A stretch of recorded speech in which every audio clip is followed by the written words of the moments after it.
Nyangget ini apam yang lembut, kemudian ada haji yang dibedah. Lagi contoh ni.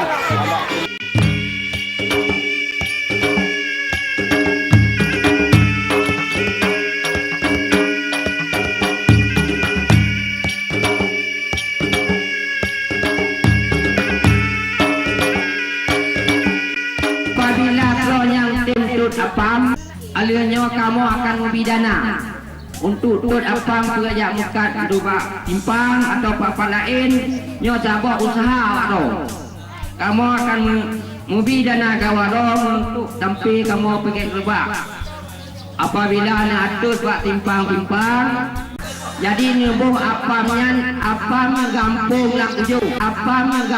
nak ujung